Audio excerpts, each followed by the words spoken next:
Bismillahirrahmanirrahim. Assalamualaikum Ustaz. Waalaikumsalam. Apa tips cara meraih kesuksesan yang berkah di masa muda?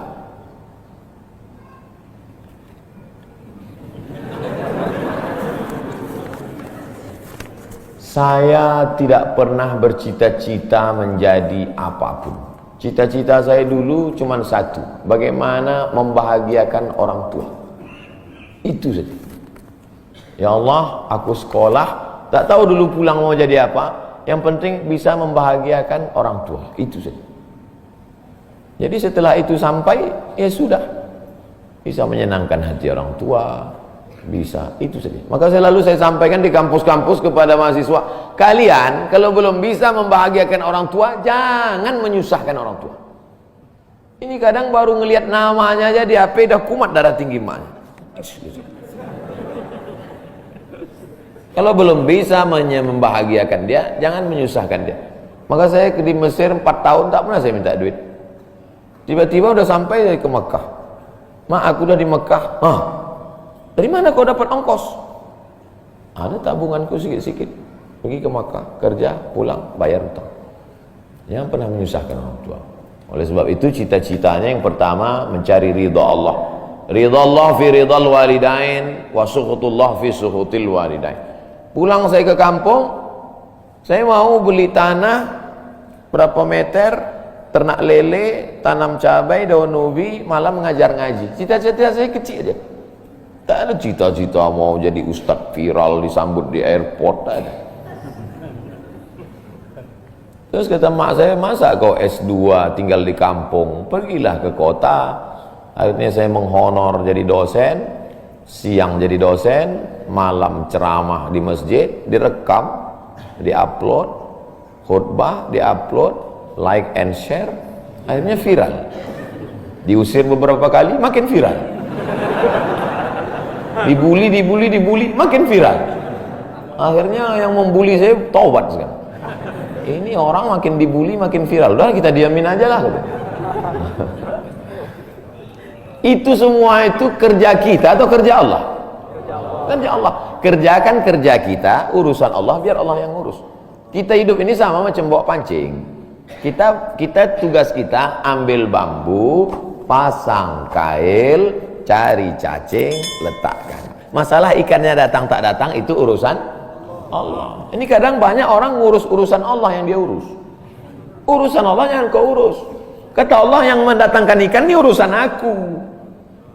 10 pancing pasang, itu urusan kita. Tarik pancing 1, cacingnya hilang. Cari pancing 1, kailnya hilang. Cari pancing 1, talinya hilang. Yang ke-10, bambunya hilang. Marahkah kita? Tidak. Karena urusan kita sudah selesai. Serahkan urusan Allah. Pulang ke rumah, rupanya Allah mau kasih kita bukan ikan mentah, tapi ikan masak. Banyak orang terlalu berpikir hidup ini kau buat saja urusanmu, urusan Allah. Urusanmu berangkat dari rumah kerja, masalah hasilnya urusan Allah. Berapa banyak orang bekerja tapi tak dapat apa-apa. Betul? Kalau sudah rezeki tak kemana. Tapi jangan gara-gara ini lalu bapak enggak kerja. Dibangunkan ibu besok pagi, bang, apa enggak kerja masuk kantor? Urusan Allah. Kalau ada suami ibu seperti itu, ibu jangan marah, biarkan aja. Nanti jam 12 dia bangun, dia lapar, dia tengok, mana makanan? Ibu jawab, urusan Allah. Harus ada usaha dan ikhtiar. Pertama, niat cari ridha Allah. Kedua, senangkan orang tua. Ketiga, berusaha. Setelah itu, tawakal Allah. Hidup jangan susah. Hidup sudah susah, jangan bikin susah. Hidup sudah pahit, jangan minum kopi pahit. Apa hukumnya suami menyembunyikan uang dari istri?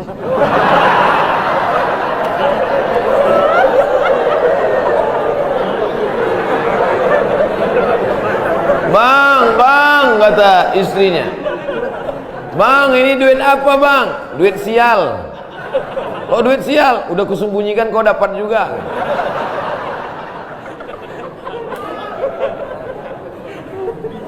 Bapak menikah sama ibu, ibu menikah sama bapak, apakah hartanya jadi satu atau harta masing-masing?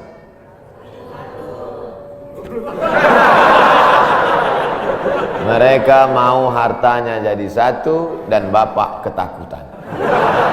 Itu yang saya baca. Sekarang kita baca ayatnya. Walakum nisfu ma taraka azwajukum illam yakul lahunna walad. Kalau istrimu meninggal kau dapat 50% hartanya kalau tidak ada anak. Fa in kana lahunna waladun, kalau dia punya anak, falakumur rubu'u, kamu dapat 25%. Sekarang saya tanya, hartanya nyatu atau pisah?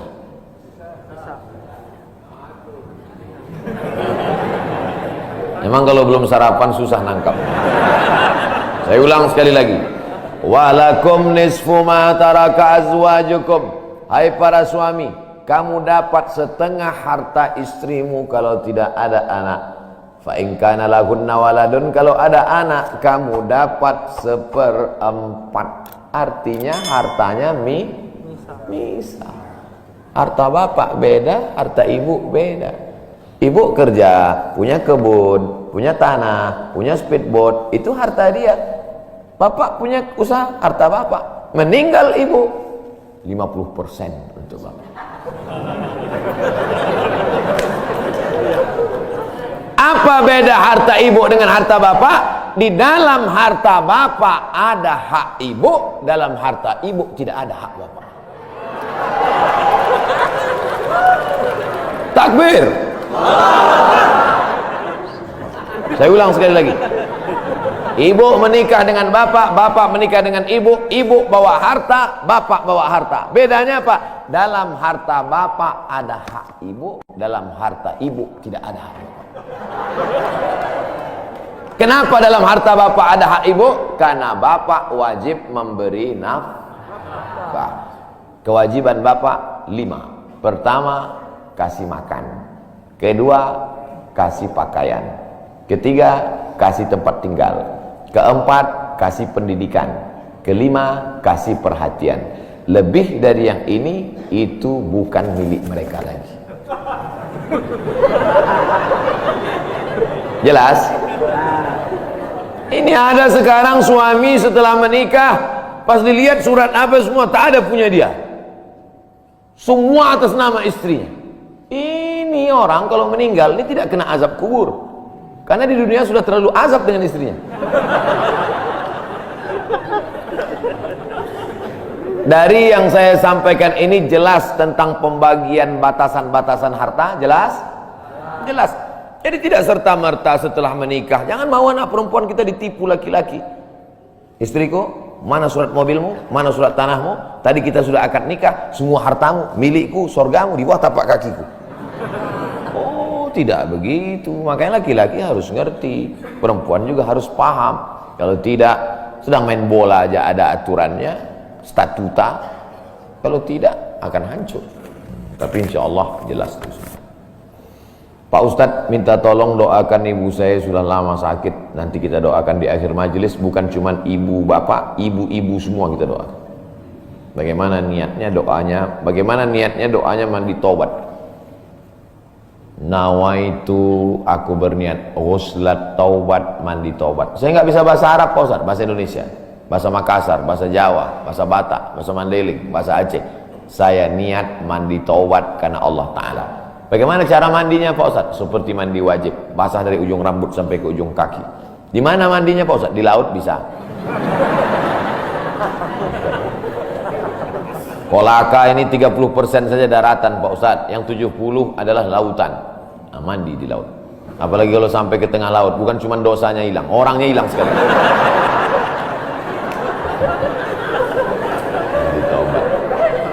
Setelah mandi taubat, solat sunat taubat, usolli sunnatat taubat raka'ataini lillahi ta'ala. Ayatnya bebas.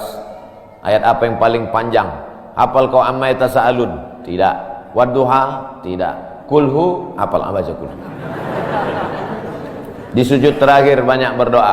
Berapa kali solat sunat taubat sehari? Sebanyak-banyaknya. Kami dulu dipesankan guru kami, pagi sholat sunat taubat, siang sholat sunat taubat, petang sholat sunat taubat, sebanyak-banyaknya sholat sunat taubat, sholat sunat taubat, sholat sunat taubat, sholat sunat taubat. Usolli sunat taubat raka'atain lillahi ta'ala. Ma min muslimin yudhnibu dzamban, ada orang yang silap salah berbuat dosa, summa yatatahhar, bersuci, berwudu, mandi, taubat, summa yusolli raka'ataini, sholat sunat 2 rakaat, summa yastaghfirullah, minta ampun kepada Allah, illa ghafarallahu lah, Allah mengampunkan dosa-dosanya. Bulan Rajab banyak-banyak taubat, bulan Sya'ban tingkatkan ke taubat, masuk ke dalam bulan Ramadan insyaallah mendapatkan Lailatul Qadri khairum min alfi syahr. Semoga Ustaz senantiasa diberikan Allah kesehatan, amin. Saya dari Medan. Ada juga orang kampung saya di sini. Bagaimana cara bakti seorang anak, cara membahagiakan orang tua berjarak jauh dengan kita, sedangkan bertemu dekat bersama orang tua mungkin hanya 1 tahun sekali, Idul Fitri saja, karena harus bekerja di PT Antam Tbk Sulawesi Tenggara. Ada sesuatu yang tak bisa kita bayar dengan uang, tak bisa dibayar dengan uang. Yang bisa merasakan ini orang yang orang tuanya sudah meninggal, yang masih hidup tak bisa. Lam ya'rif man lam yadhuq, yang tak pernah merasakannya tak bisa menceritakannya, karena tak bisa dirasakan.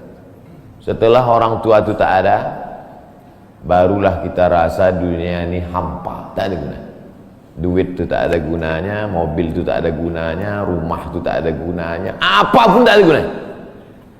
Waktu dapat saya gelar doktor dari Sudan, pulang saya ke rumah, tak ada gunanya, tak bisa lagi diceritakan. Dulu apapun yang dapat diceritakan, mak, aku dapat sorban dari mak, aku dapat peci. Setelah pulang tadi, pulang dari Brunei dapat gelar visiting profesor di Universitas Islam Sultan Syarif Ali, tak ada gunanya, hampa. Paling-paling ditulis di baleho aja, profesor, dokter. Untuk menunjukkan bahwa kita bukan ustadz kaleng-kaleng.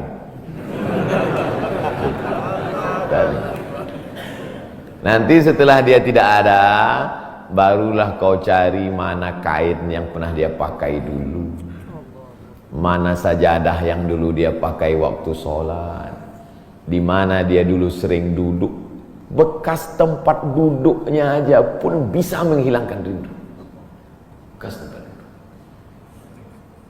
tempat dia duduk dulu, tempat dia duduk makan kacang sambil minum teh, duduk kau di situ bisa menghilangkan rindu. Quran yang dia baca dulu lengkap dengan rehalnya, bangun kau tengah malam, kau bentang sajadah, duduk kau di situ, kau buka Quran yang dia baca dulu, hilang rindu.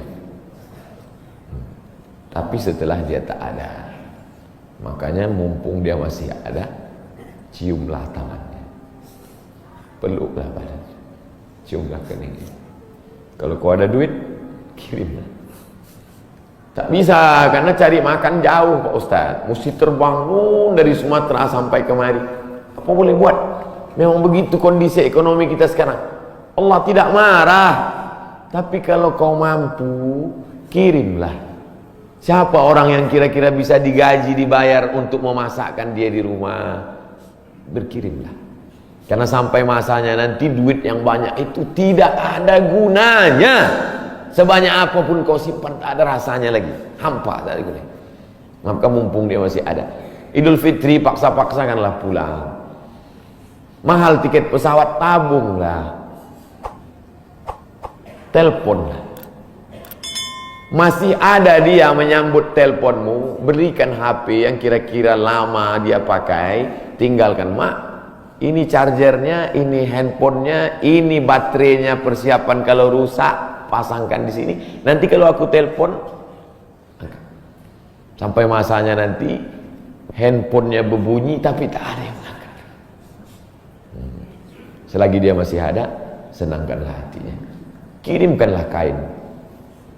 Kain itu tidak akan dia pakai, tapi insya Allah menyenangkan hati dia. Ketika hatinya lapang, lapang rezeki. Ketika hatinya senang, senang hidup. Tapi kalau sudah hatinya sempit, meleleh air matanya rindu karena tak pernah kau telepon, disitulah awal azab Allah datang. Kau akan berenang dalam kesengsaraan.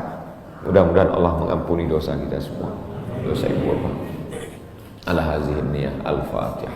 A'udzubillahi minasyaitonir rajim. Bismillah. Alhamdulillah rabbil alamin. Ar-Rahmanir Rahim. Maliki yaumiddin.